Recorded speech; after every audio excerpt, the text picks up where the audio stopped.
What have I failed at? A lot of things.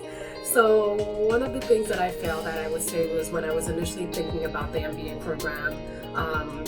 And I kept taking the GMAT, which is the required test for business school, and I just was not getting the score that I needed to, or that I wanted to get to go into the programs that I was looking at. Oh man, failure. I think one of my big failures is continuing to struggle with knowing my own voice. Like, I found that at Bowdoin I was really busy with a lot of things. As someone who came to Bowdoin who was first generation born here in the United States, I think I came to Bowdoin with a lot of pressure, or a sense of pressure to really be successful.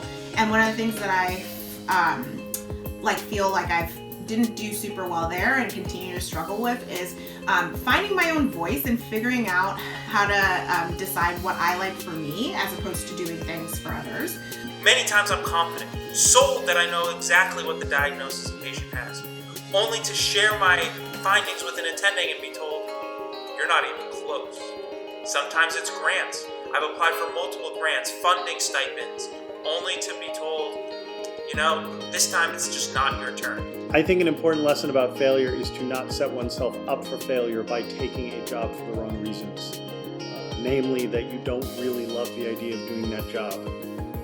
Do things that excite you, and yes, you'll still fail, but you'll succeed much, much more often. The biggest mistake I think you can make, certainly in my line of work, is people who think they know everything, or people who think they're smarter than they are.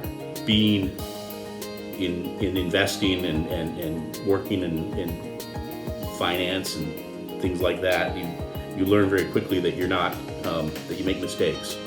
And the sooner that you kind of come to understand that, the better, because then you become a better critic of yourself and of others. You become a bit of a skeptic of yourself and of others. But all these failures teaches you to be resilient and to continue to critically think and problem solve. Sometimes we are really hard on ourselves and we miss out on opportunities because we're just so focused on a number rather than really just putting ourselves out there and giving something a chance. And so that's one thing that I carried with me from that experience, is just making sure everything that's put in front of me, regardless of what the numbers are showing, making sure that I at least ask or I give myself the opportunity to try.